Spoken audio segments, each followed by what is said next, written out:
Tonight on Nova, when junk mailers started to get personal, this man went to find out where they got the information. He discovered a vast private intelligence network surprisingly easy to access. I didn't think this was going to work. I typed in Dan Quayle, and there it was. Is there any escape from the relentless flood of advertising? It seems unlikely when direct marketers tell us, we know who you are, we know what you buy, and above all, we know where you live.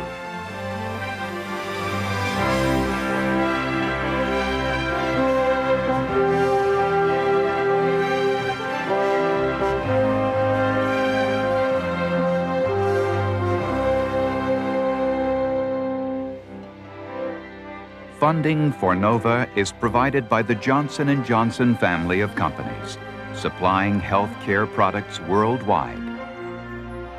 And Lockheed, a bold new force in systems engineering, management, and technology services for defense, space, and industry. Major funding for NOVA is provided by the financial support of viewers like you.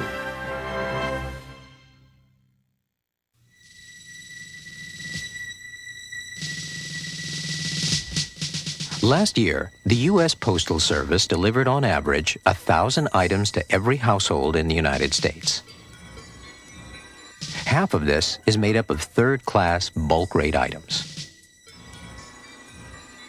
To most people, this is junk mail, unsolicited, unwanted advertising material crammed into their mailbox. Most of it is thrown out, unopened or unread. But still, the junk arrives in ever-increasing volume.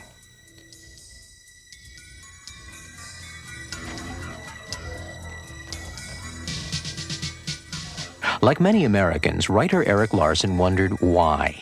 What drives this lemming-like obsession with sending out costly pieces of paper that nobody wants to read? Well, nothing very exciting today. Catalog. Oh, they're even following us here now. Can't get away. Insurance, bill. We haven't had this one in a while. We get a ton of junk mail. My wife is a doctor. She gets immense amounts. We get mortgage insurance pitches. We get kids' catalogs. We get just about everything imaginable. It tends to fall into three categories. First, we get the totally inept kind, sort of throwback to a different era. Like this is from a dating service, and since I just had my second child, it's not really appropriate. Then there are the tricky letters. These are the ones that show that there's been some research done. Now, for example, here's the confidential credit report. It's supposed to kind of frighten you, I think, into opening. And it's not exactly a credit report. It says my credit is excellent and offers me a credit card. It's not quite what I had in mind. Then there are the gimmicks. A particularly clever one, I think, is using a cartoon and then putting my wife's name in the caption.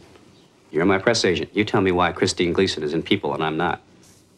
Here's another technique that AT&T is using in a recent mailing. They put a penny in there. This is what's called an involvement device. Like the teaser copy on the envelope, its task is to catch the eye and gain a few seconds reprieve from the trash can. Another good gimmick is personalization, giving the impression of personal correspondence. But is anybody fooled? The AT&T letter was one of 2.5 million that rolled out of this massive printing works near Chicago. True, each letter is slightly different, but the customizing is done as the web passes under laser printing heads at full press speed. The details are fed in by a computer reading a file of customer names. Here, they operate a press-to-mailbag service. The mail is pre-sorted by zip code and postal carrier route, and so earns a considerable discount from the Postal Service. To the senders, this is not junk mail. This is direct marketing, a branch of advertising that has suddenly blossomed. Its budgets now exceed traditional mass marketing, such as print and TV. The United States is at the sharp end of a global revolution. Among the advertising agencies at Madison Avenue, this sudden change is causing shock.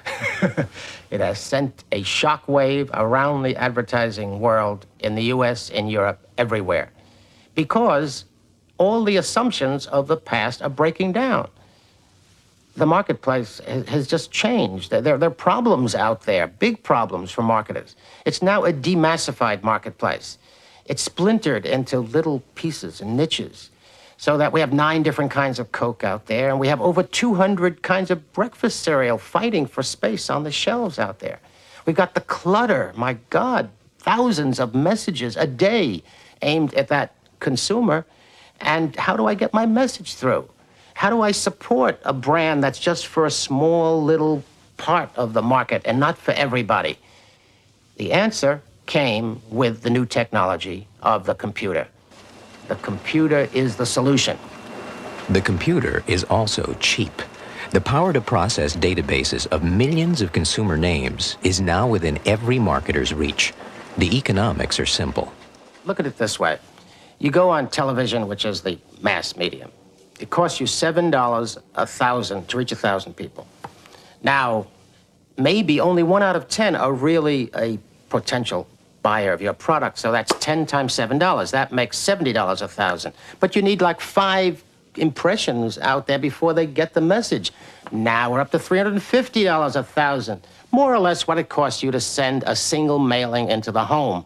Now, that single mailing is going to someone I selected carefully because I know they're a prospect, I know they're interested, I know they're ready to buy. My computer tells me, the information tells me. You're gonna like this? To the general public, this sudden growth of computer-powered marketing has not gone unnoticed. The interesting thing about a lot of the junk mail we've been getting the last couple of years or so, it shows signs that there's an intelligence behind it, that they know an awful lot about us. In fact, they even knew we were having kids before the kids arrived. We don't know how they got the information that we were expecting a child. And then after the baby was born, there was an avalanche of further materials, and we received things on her first birthday. I mean, as though they knew somehow when we had her. And we've gotten similar things now, having had just another child. One of the most interesting trends, I think, is housing information. We became home buyers, and we started getting mail like this. Now, I don't tell my friends routinely what my mortgage is. So I began to wonder, how much do they know about me? And how do they collect that kind of information? Eric Larson decided to find out. As a journalist, he knew how to get the inside story. He began his quest in Baltimore before their recent move. His idea was to follow the trail of his personal information to see how it ended up in the hands of the junk mailers. His first call was the registry office of the Clarence Mitchell Courthouse. This was where his land records were filed when he bought his Baltimore home. Hi. Hi. Can you tell me where the microfilms are for the land records? They're over there in the green box. The green box, all right. That's pretty easy to use, right? Yes. All right, thanks a lot.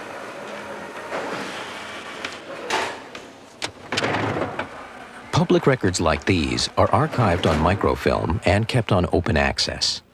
All that's needed is the address, and the deeds can be retrieved.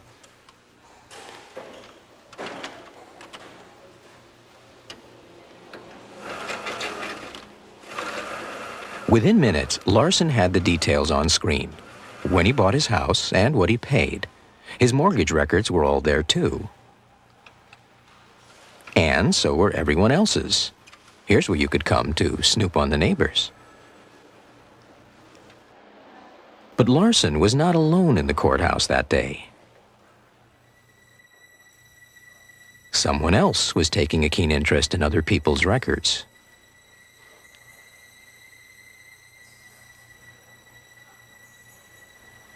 Clearly, she wasn't just being nosy. She was systematically sifting through the files, picking out information. But for whom? Direct marketers? Larson wondered if this was how his data got out of the courthouse and into a mailing list. His instinct told him it was certainly a lead to follow.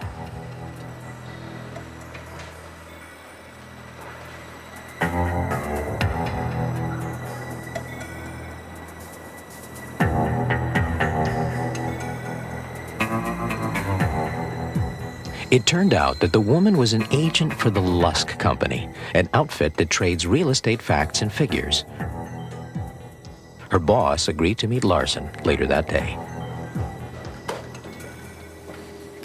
Hi. My name's Eric Larson. I'm here to see Rufus Lusk. Okay, one moment. Thanks. Mr. Lusk III, please report to the reception area. He'll be right out. All right, thanks. Good afternoon, Lusk Company. May I help you? Okay, thank you. Hi, Eric. I'm Rufus Lusk III. Glad to meet you. Nice to meet you. Welcome to the Lusk Company. Thank you. Why don't we take a look around here? Okay, great. This is a picture of my grandfather in 1930, the year that he founded the company. 1930. Yes. This is the heart of the operation. Our large computer facility over here holds about 10 million records. We have a little thumbnail sketch of every property in the Washington, Baltimore, Richmond areas in there. Really? You met Paula. Here she did. is keying the information into Right. a database, which we will then make available on reports, mailing lists, however the customer wants it. Every week, Lusk produces regular digests of real estate transactions like this. No one is spared. The records of rich and poor alike are on open display. Eric, fire away. Very interesting so far. The general public, how do they react when they find that this information is readily available? Well, I think people always like to know that that information is available if they are purchasing a house. Now, on the other side, if they don't want a former spouse to know what they paid, maybe it's a little bit embarrassing. But freedom of information and embarrassment sort of go together, hand in hand a little bit. And it's not just the real estate business who are customers of Lusk's. We're also very proud of the fact that a number of law enforcement agencies use our materials. The FBI and the Drug Enforcement Agency have used our materials for some years. We are making the record available to them in an easy-to-use format. Lusk sells these computerized public records to anyone who wants them. Other companies do the same. Maybe direct marketers were joining them all together to make a massive database of every property in the United States. Larson's sources told him of a company in Virginia that regularly bought this kind of data. They would likely have bought his records too. Still on the trail of his personal information, Larson paid them a visit.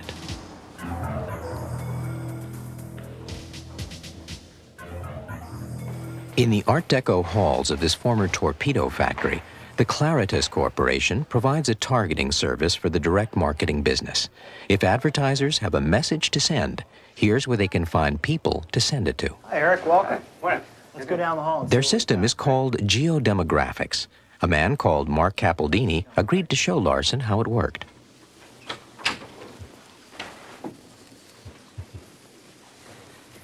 So I thought what I'd start out with is the general kinds of information.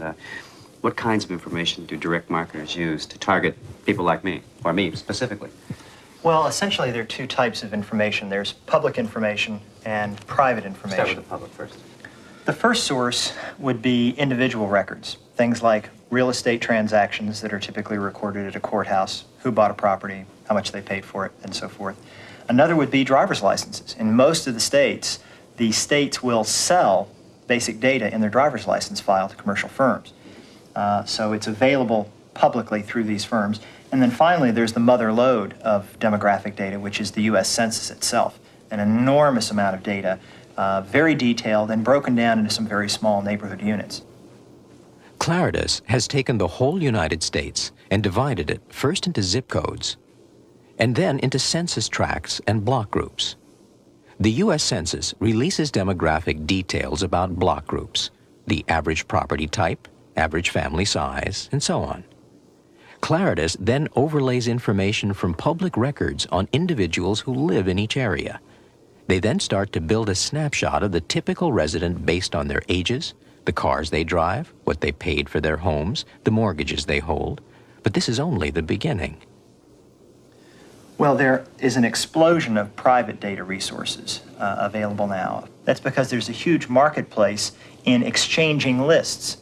Essentially, anytime you write down your name and address on any kind of piece of paper, chances are reasonably good that that information is going into some private database somewhere. What about the nitty-gritty stuff? credit information, financials, things like that. Do companies use that stuff? Yes. One of the new trends in target marketing is the combination of credit-based data with some of these other sources that we've talked about. For example, our company works with TRW, one of the larger credit bureau organizations in the United States. They provide us with neighborhood-level data. The private data explosion means that there are thousands of lists for sale containing personal information. The big credit bureaus sell lists of bank or credit card users showing their available credit. Smaller bureaus hawk other lists. From around $60 a thousand, you can buy names of college professors, or turkey farmers, Weight Watchers, or gourmet chefs. To build their geodemographic system, Claritas aggregates this private information for each neighborhood unit.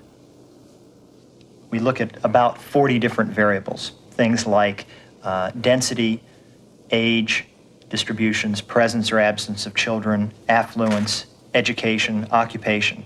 And by looking at this long string of different characteristics, we can match every neighborhood in the United States up to one of several cluster types. We happen to have 40 types, and we've given nicknames to each one. In their geodemographic typecasting, areas with a melting pot of younger people are dubbed Bohemian Mix. Poor rural neighborhoods become shotguns and pickups. Affluent suburbs with mature families are known as pools and patios. Every address has been assigned to one of these classifications.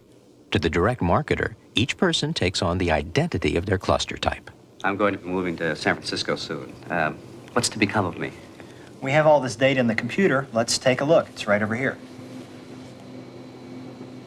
Larson's new address is put into the system, and in seconds, his fate is revealed. As you can see, this is a map of San Francisco. The lines being drawn are the zip code outlines. As the two-digit numbers appear, they are the cluster assignments for the census tracts. There will be multiple census tracts inside each zip code. We can see down here in the lower left-hand corner where you'll be living that there are a lot of cluster 20s. Cluster 20 is young influentials. That sounds pretty important, but what does it mean? I mean, who are we?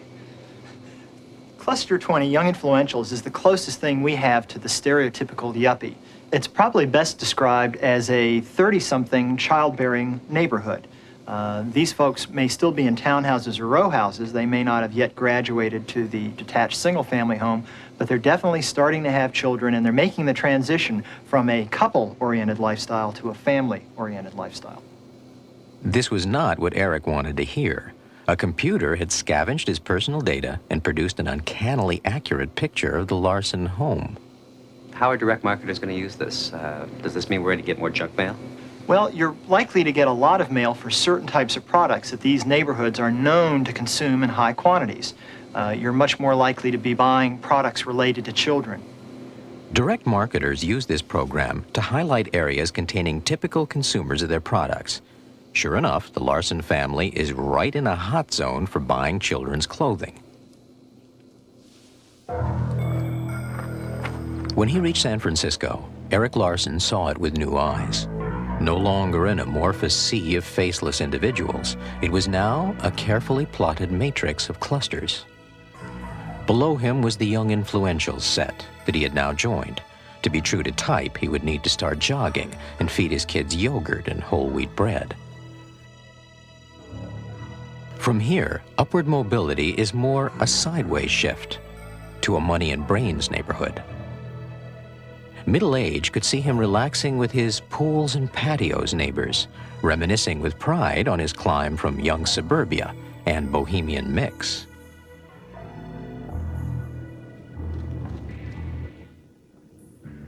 But geodemographics is just a starting point for direct marketers beginning to flex their new technology muscles.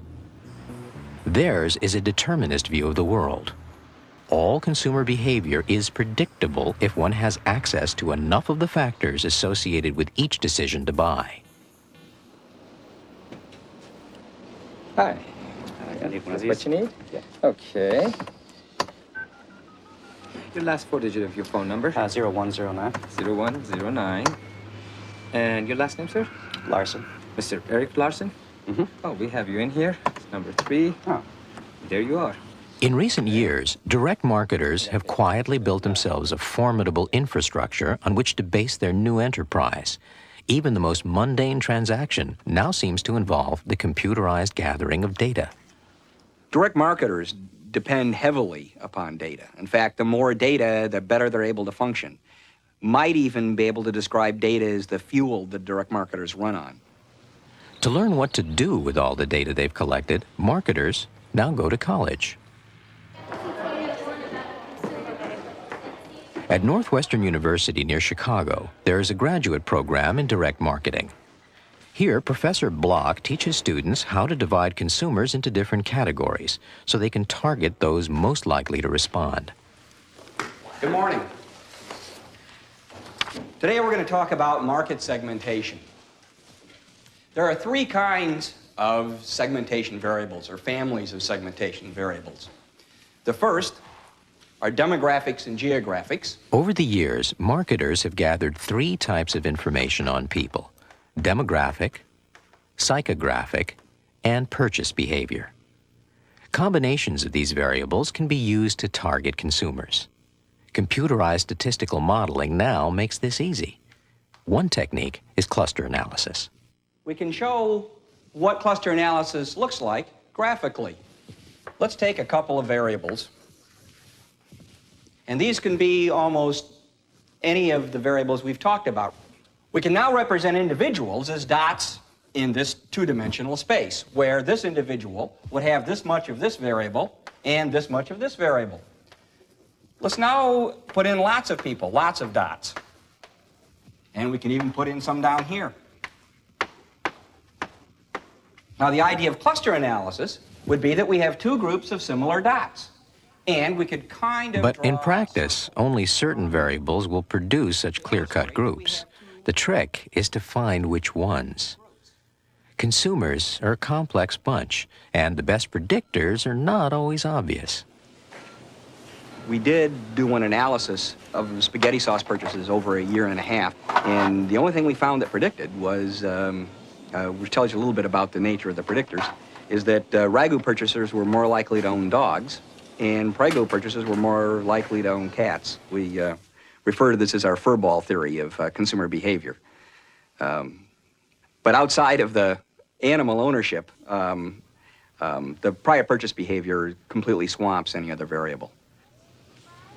From intense statistical research, marketers can now reveal that the most likely person to buy a product is someone who bought it before.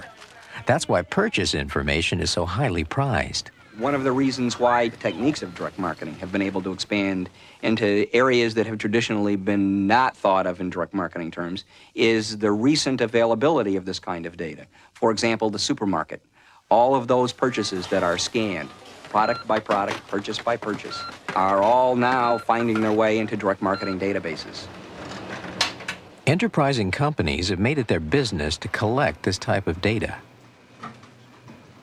Computer tapes from supermarkets across America are eagerly consumed by IRI in Chicago. On them are nothing more than streams and streams of product barcode readings from checkouts, listing all goods purchased in a particular store on a given day. Banks of mainframe computers turn this sea of information into something useful. Patterns emerge of product penetration and changes in market share. These show whether a particular marketing strategy has worked. But what direct marketers need to drive their campaigns is a link between the anonymous checkout data and the identity of each individual shopper. There is now an easy way to do this. The financial institution, Citicorp, is providing a card like this one, where the customer using this card is having all of their purchases recorded, establishing a long purchase history. The financial institution then, in collecting this data, has a database to sell to marketers based on the actual supermarket purchase history. This data is so valuable that the bank waives its usual fee to the supermarket, which in turn makes money-saving offers to regular shoppers. Ultimately, frequent shopper programs could be tied in with this handy gadget, a mobile advertising screen on a shopping cart, It displays the day's special offers within each aisle. It also tells customers where they are and where they can find things. It can do this because as the cart travels through the store, infrared transmitters pass a code to the screen telling it where it is and what message to display. The expense of providing this service to shoppers is offset by the fact that the device is also collecting information. The route a shopper takes is recorded and matched with the eventual purchases. Information has itself become a commodity, and a new reciprocal trade has evolved. Services are provided for consumer convenience on the back of data-gathering programs. The Prodigy system is a good example of the trend. Eric Larson is investigating it.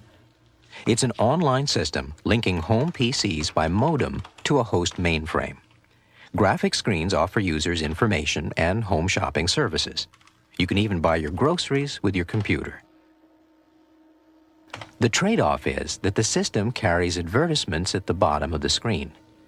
And what's more, these ads are targeted at each user. The computer keeps a log of who uses the system and what they're interested in, and then sends them selected ads. It's a kind of electronic junk mail. It's continually updating a profile of my consuming self. If I buy something from Grocery Express, I mean, conceivably the system can then later on identify that I'm a consumer of a particular kind of pepperoncini or something, which is fine as long as it gives me what I want. But I think in the final analysis, the user, the active user, will always wind up giving the system far more than the system gives back.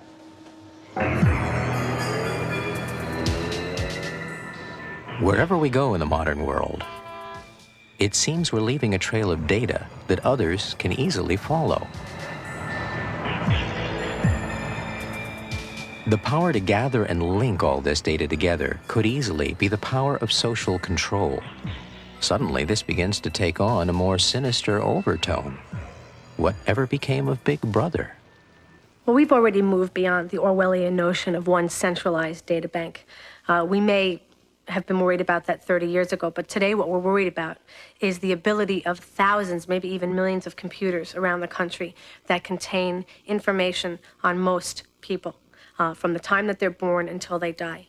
And it's possible with the push of a button to bring all that information together and create a profile on somebody, a biography, or as Arthur Miller called it, a womb-to-tomb dossier. With that possible, we don't want to worry about one centralized data bank. What we have is a decentralized but de facto national database on citizens. This information is often unprotected. There are no legal barriers for access. And so marketers have access to this information and they can do with it whatever they're technically capable of doing. There is a growing concern that this unregulated database power could easily fall into the wrong hands. Getting access to it is surprisingly easy. Well, as I began to look at direct mail and the credit bureaus and all, I began to realize that what's fueling direct mail is a lot of separate super bureaus, brokers of information that are sharing information with basically anybody. And that it seemed to me that everything was probably available, and I wanted to find out if it was or not. And so I contacted one and said I was an employee of McGraw-Hill, which I am because they own Business Week, and that I was thinking of hiring some people. I'm staffing up a new department, and I wanted to check their credit records. The credit bureau sent someone over to confirm that McGraw-Hill actually existed. Roth Fetter was then given a password to get into the main computer. He first looked up some of his colleagues, with their agreement, of course. I typed in about 4 colleagues, and there it was. And it was a frightening experience because all of a sudden I'm looking at the innards of people I work with every day. I mean, I'm seeing how much they earn and what their credit ratings are. And I figured that's enough with the small fish. Now I wanted to go catch a big one. So I decided to look up the credit record of Dan Quayle, the Vice President of the United States. All I needed was an address, and so I found an old address of his in an old who's who in the Midwest. I must admit, I didn't think this was going to work. I mean, I just couldn't believe that it would. But I typed in Dan Quayle, his old address, and then literally a split second later, AKA J. Danforth Quayle, and then it just laid out the information. Nothing really interesting about the vice president, as one would expect. He's sort of the figure that you don't expect a lot interesting to come out about. He shops more at Sears than at Brooks Brothers and pays his credit cards on time. He's just a straight arrow, normal citizen. What it proved to me, it proved out my experiment, that anything is available in this society. There are no secrets anymore. If you can go out and get the vice president's credit report, if you can do that, we've got too open a society in that sense, and somebody's got to begin to police it. The rapid growth of information technology seems to be stretching society's ability to cope. Arno Penzias, head of research at AT&T Bell Labs, is well placed to see what's happening. Well, in my book, I liken computers to automobiles, which is to say they help us with speed and not with direction.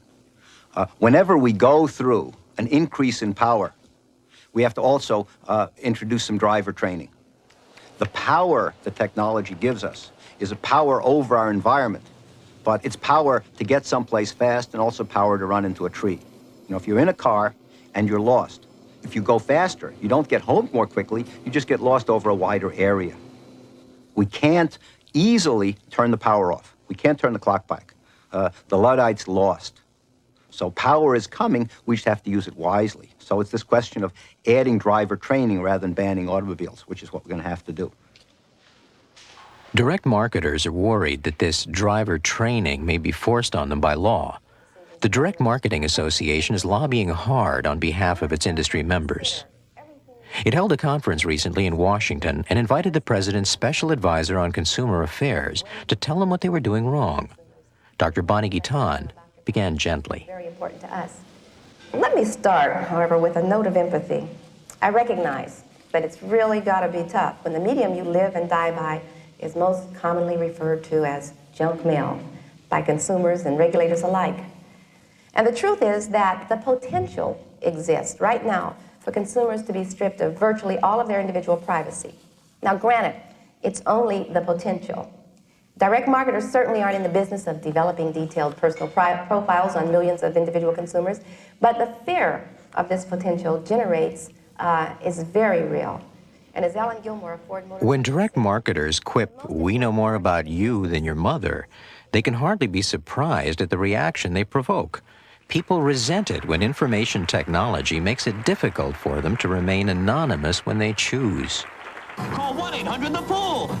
Call 1-800-631-3800. One time people might want anonymity is when they're responding to an advertisement. Many of these 800-number calls are routed through to specialist telesales operations.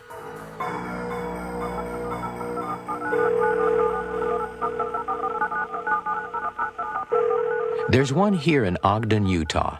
It's a state-of-the-art facility that can handle 6,000 calls an hour.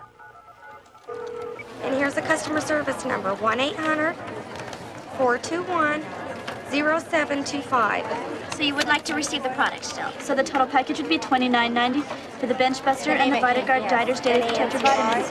51004. Its computerized switching circuits route the calls through to any one of 700 waiting agents. But with this advanced technology comes a new capability. New digital telephone lines have separate data channels which identify the telephone number of the person making the call. It takes a couple of seconds for the controlling computer to look this number up in a database of telephone subscribers and put the name and address on the agent's screen. Okay, am I speaking with Ann Brown? Yes. Are you still living at 1529 Ridgeview Street Northwest? That's correct. Are you still living in Washington, D.C.? And is your zip code still 200? This can have mutual benefits. Regular callers have orders taken more efficiently or credited to their account. Their address is spelled right when the goods are shipped. But the potential is also there for a person's identity to be added to yet another marketing database, maybe without their knowing. Does this constitute a misuse of technology? I think society just has to work these things out. If I don't want my secretary to know what numbers I call, I have to use a different telephone. If I don't want my wife to know how much I've paid for her gift, I can't use our common credit card because the bill comes home. So one has to take a little bit of extra care. there's no such thing as free lunch. You know, we get the benefits of technology. We get the benefits of living in a complex society, but they don't come free. They simply don't come free. And you can hold me for my gold like a leprechaun and say, you want technology with no side effects, I can't give it to you. For the purposes of direct marketing, we think this is a real advantage for the consumer. It gives them The DMA is responding to criticism by promoting the positive side of the technology, as well as offering guidelines on its use. However, ethics is not a precise science, and there's plenty of room to maneuver. Of course, it does raise the very interesting question of what is truly confidential or personal information. I think you'll agree that privacy is a state of mind. And one really has to ask oneself, what is the drawback? What is the injury to a consumer who receives an unsolicited piece of mail or an unsolicited telephone call? There are no victims of direct marketing. At very worst, you ignore or discard the message. But discarding the message can be tiresome when it comes repeatedly by phone. Hello? They always seem to call at the wrong time. For me, that's usually in the evening. I've got my daughter in the bathtub, and I race to the phone. I think it's Eric calling or something, and it's some direct marketing person. Maybe even a recording. It's not even a person on the other end of the line. Is the junk phone call now the unacceptable face of direct marketing? Some consumers have banded together to fight back. Absolutely. But, you know, I'm a little bit concerned about doing business over the phone with some firm that I really don't know anything about. If you wouldn't mind, what's the exact name of your firm? Uh-huh. And what city are you located in? You know, I have, in the past, told your organization not to call me, and that such calls to my home would be your firm's acceptance of my offer to allow your use of my property for your commercial purposes for a fee of $100. You'll understand it tomorrow. I'll talk to your general manager. Thank you. I sent about 650 telemarketers a list of consumers that have asked my organization, Private Citizen, to tell telemarketers not to bother them. These consumers, these subscribers, authorized me to be their legal agent to tell telemarketers, number one, we want to be left alone at home, and number two, Mr. Telemarketer, if you call us even after we've told you not to, your call to my home will be acceptance of my offer to allow you to use my phone for your commercial purposes for a fee of $100. If you want to use my property, you have to pay for it. I've taken an organization to court and won 97 cents at one time. I've also won $38 in court costs. I thought it was the greatest win that anybody could ever have. It was the first time in my mind that a simple telephone call created an obligation on the callor to pay the called person. In fact, the judge stood up at the end of the case and he said, look, to the telemarketer, he says, look, I've heard enough. I was called last night during the football game twice by you folks, or by folks just like you. I've had it. Mr. Bullmash wins, and the next time you call Mr. Bullmash, you're going to pay him even more. Trying to head off consumer revolt, the Direct Marketing Association offers a service of its own to get people's names off telesales lists. But Bob Bullmash is still not impressed. There is no requirement that the telemarketing industry even use a telephone preference service. It's totally voluntary. And telemarketers know before they make their next call that they're more likely to disturb somebody in any case. Why should they buy a list of people who don't want to be called when they know most people don't want to be called in the first place? Well, DMA is making a big effort to turn around the public's conception of its industry as involved in the junk mail business. And so what they're trying to do is make people aware of how information is used, how information is collected, that they have the right to get their name off of mailing lists. And I think that those are very, very important steps, and steps that have not been taken by other industries.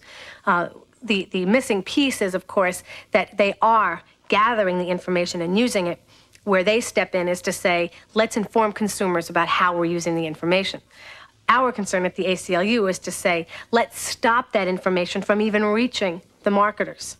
I mean, once they have it, they have it. But our concern is to create boundaries and walls around that information in the first place so that they can't even get access to it without the individual giving it to them directly.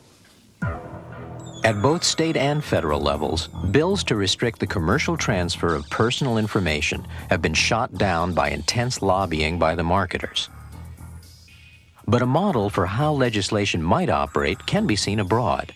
Europeans are setting a common standard for data protection. It is proposed that people should have rights over their computerized data. They should have control over its inclusion in a marketing list and over the transfer of the list to others. They should be able to get their names off lists or to ensure that the data is accurate. In Europe, direct marketers are looking for ways to fall in line with these principles and still stay in business. The solution is to collect information in a way that is transparent to the data subject, the person who's giving you the data. NDL uses questionnaires that give consumers a choice. If they don't want their data used for further marketing, they can check a box. Marketers hope this option won't be used. The advantage to people is they're going to get mail that interests them.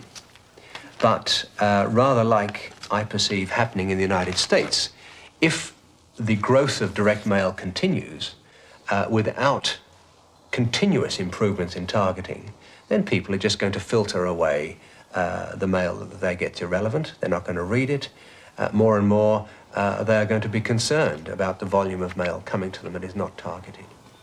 Time is running out for direct marketers to solve this dilemma. People respond badly to invasions of their privacy, but they are equally ill-disposed to a mountain of irrelevant junk mail. Stan Rapp thinks he has the answer.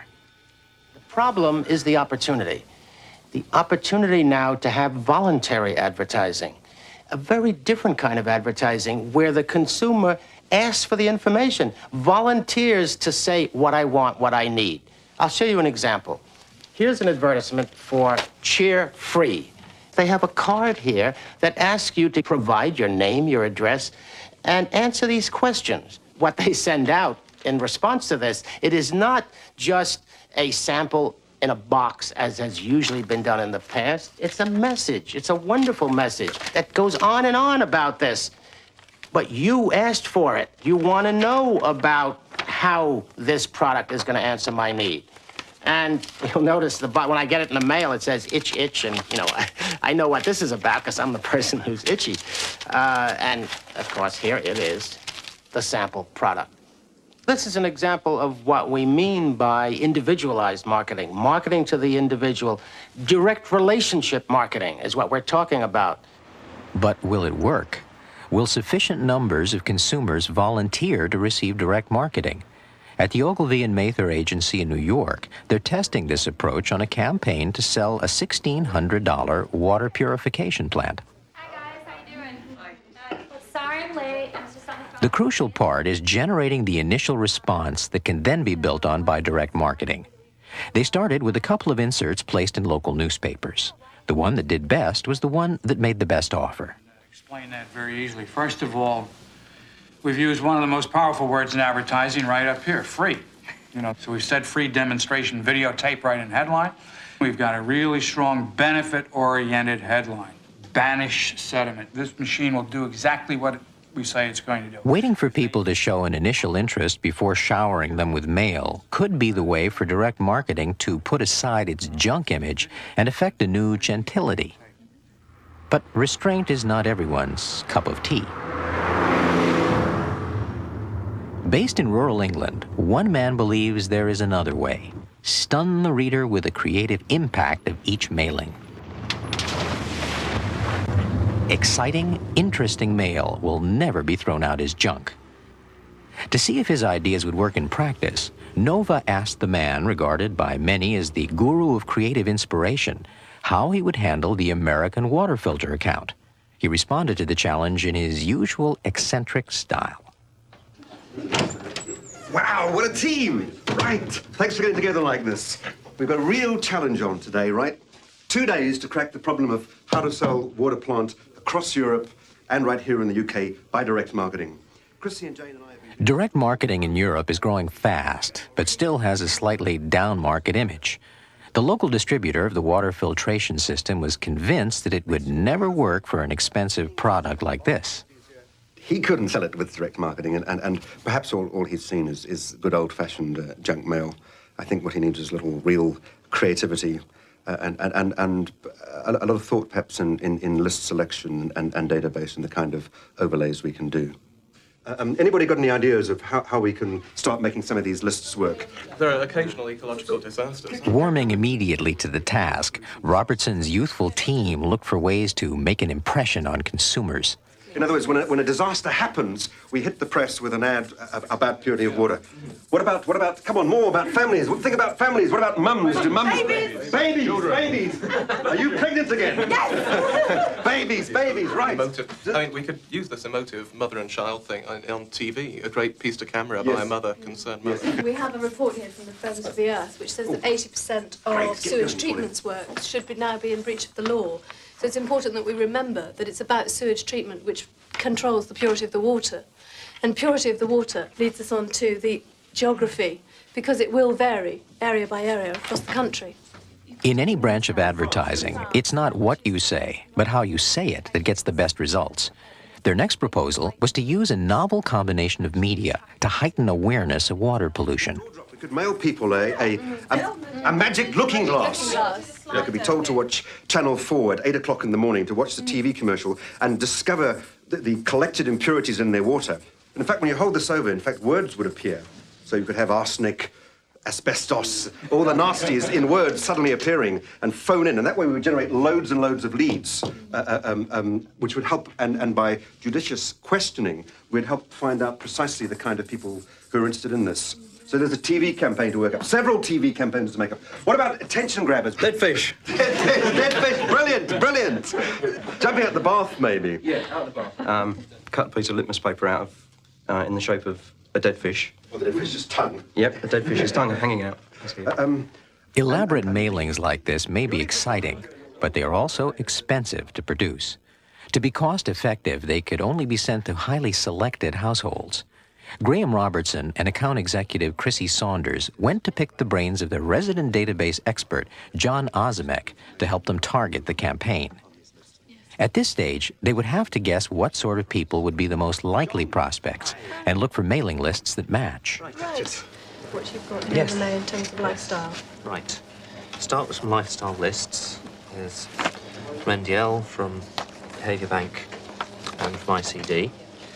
And those will give you the first two problems solved, family and type of house. Right. So you'll need to give me some idea as to whether you want affluence or house size. Definitely affluence. What about purchases of things like expensive exercise bikes, coffee machines, those sort of things? Can we pick up on that? Yes, up to a point. There is some, there might be some problem about getting the exact product, but yes. Right. And then what one can overlay onto that are the sorts of contaminants in water by region, broken down by region across the country. And there's a very recent report out on that. We can do that by postcode? You can eventually overlay that back by postcode, yes. Right. So you can target people by the sort of water they've got, by the sort of house they've got, and the sort of family, yes. Water pollution is certainly topical. The object of the campaign would be to turn people's awareness of the problem into a desire for the product. There are a number of ways to do this. We've got to cut this down. We want 4 ads left in the wall in just a few minutes. Come on, let's go. This morning we identified the positive motivators, negative motivators, okay? Thinking positive, we've got pure water for less than £1.30 a week, quite an offer there. We've also got on the positive side these two, not so sure about, but I think there's an idea in both of them. Not sure about them, let's get rid of them. Okay, right, you're the boss. Quick. Okay, on the negative side, fear. You make her brush her teeth. You tell her not to talk to strangers. So why do you put arsenic in her orange juice? Body copy supporting that proposition, and quite a powerful call to action. Yes, that'll stay. Throw that one. Right. Don't like that. Okay. Don't like that. Right. Don't like that. Right. That's okay. What do you think? Jane, come on. Let's get this one, the Volvo. Bought a Volvo. You've joined health insurance. Wowee, you still don't drink pure water. Hi. What have you got then? Meanwhile, the attention-grabbing involvement devices were also worked up. The strength of the litmus paper fish idea would depend on its catching the eye and intriguing the reader. As we said earlier, This is a door dropped. it's been dropped. We've got a square envelope, and all you can see is a fish. No words here at all, and it moves around in the thing. You're teased already, aren't you? You have But it'll rattle around in there. Okay. It will rattle. Oh, right. Okay, so that's moving, yeah. So now I want to get inside. And then inside there's a card with a shrink-wrapped goldfish tipped on. First reaction, you pull that off. And then on the back of the goldfish, it says what to do. Instructions, which is dip it into the water. This is the colour of the litmus paper already. Right. It's gold. Yes. Okay? And you've checked out the litmus paper, whether it will work? Yeah, if you've got hard water, you put it in, it'll actually go blue. Right. And then if you've got soft, polluted water, where it's likely to be acidy because of sewage, it'll actually go yellow. Right. So I find this? Right, what we got? See what works. So Another team tested out the magic looking glass tied in with the cryptic TV ad. The hidden message idea had been used in a straight mailing before, but not using a TV screen. Green. Same again. Okay, let's try the red one. Oh, yeah. Yeah, that's the stuff. Yeah. We can put all sorts of words down there, show all the nasties that are in the water. You guys have been brilliant. We've got such great stuff here. All we've got to do now is get together the presentation. We'll do it on video. We've got one more thing to come maybe from Claire. But Jane, will you work the camera? And we'll just take it as we go, because we can edit afterwards and make things happen. In his usual frenetic style, Robertson elected to record their creative ideas and send the video to the manufacturer in the United States, and actually pitch for the job. Are you on? Are you switched on? Yeah, it's on. Good morning, Mr. Pryor. We're going to stun you with an astonishing world-first TV and mail campaign. Through the mail, this amazing looking glass. And when recipients watch their television ad through this glass, they will see, amidst a bubbling tank of pure water, names of pollutants appearing, visible only through the looking glass, but not to the naked eye, followed by the phone number, which will bring them ringing in to find out how water plant can bring their water back to real purity. That's the TV. It's startling. It's never been done before. Interactive involvement TV. And then we move on to press with this dramatic shot of a young girl and the startling headline, "You make her brush her teeth. You tell her not to talk to strangers. Why do you put pesticides in her squash?" Startling. And what else do we have? The goldfish mailing. Look at this. Imagine this coming through the post. If the fish turns green, your water's clean. And inside, a goldfish. A goldfish to plunge into water and bloomf. And if it turns green, your water's clean. If it goes yellow, you're in real trouble. And if it goes blue, you're in a hard water area. In any case, you need water plant. Boom! Hey, hey. This really isn't junk mail. It's exciting stuff. It's fishes you plunge into water. It's full of involvement devices. It's magic looking glasses. It's things people will want to play with, want to look at, want to touch and hold. So it's interesting and exciting. And in playing with these bits, the problem comes across that your water is contaminated to a certain level, even though that level is, in effect, government approved. The water plant manufacturer thought the approach was certainly creative, but too negative. He did like the litmus paper fish idea, though, and asked to discuss it further. Back in New York, Ogilvy and Mather, which has the American account, has also come up with a new idea. Get existing customers to do the selling for them. We've got a bottle. Each person would get a dozen of these bottles, and their name would be on the label. They could fill these bottles up with their sparkling water from their Connecticut water plant and bring them to their friends' houses for dinner as gifts. Along with the bottles, we'll enclose a letter. And the letter's from the president of Connecticut. And it will say something like, when my wife and I go visiting, we sometimes like to bring along a gift bottle of pure, crystal clear water plant water, just so friends and relatives can see how great the taste of the water is. Terrific idea. I mean, it's a great way to leverage the people who've already bought water plants. It's unique, it's intrusive, it's three-dimensional. Yeah, it's That's great. The campaign is intended to exploit the way people socialize within their own consumer category. Young influentials tend to band together. But how influential will they be? Growing familiarity with the wily ways of advertising builds a certain barrier of contempt. Look at that little peanut. She just ate. Oh, littlest consumer. But direct marketers have technology on their side. This child may not have bought anything herself yet, but she is already in a marketing database. She'll get another pack of free diapers on her first birthday. Her generation may grow up to wonder what all the fuss was about. She may be happy to play the marketers along, switching frequent shopper programs till she gets what she wants.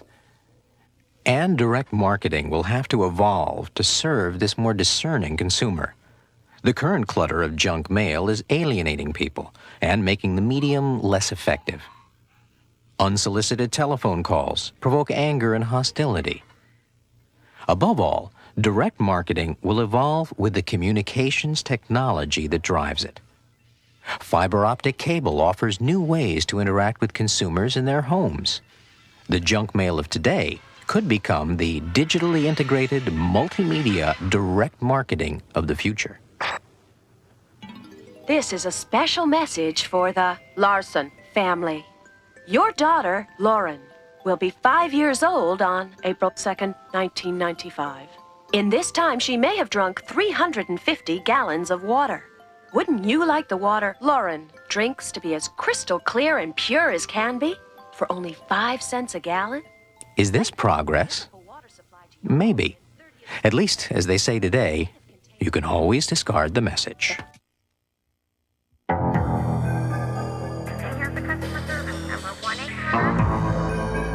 It's intrusive. That's great. The computer is the solution. There is an explosion of privacy resources. But freedom of information and embarrassment sort of go together. There are no secrets anymore. The Luddites lost. So the total package would be $29.90 for the bench and the bodyguard dietary protective vitamins.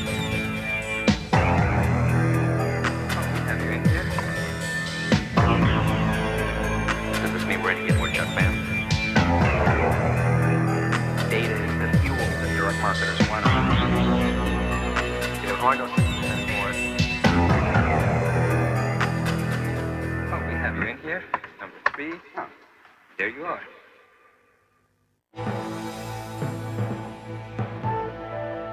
Funding for NOVA is provided by Lockheed, a bold new force in systems engineering, management, and technology services for defense, space, and industry. And the Johnson & Johnson family of companies, supplying healthcare products worldwide. Major funding for NOVA is provided by the financial support of viewers like you. For a transcript of this program, send $5 to this address or call 212-227-READ.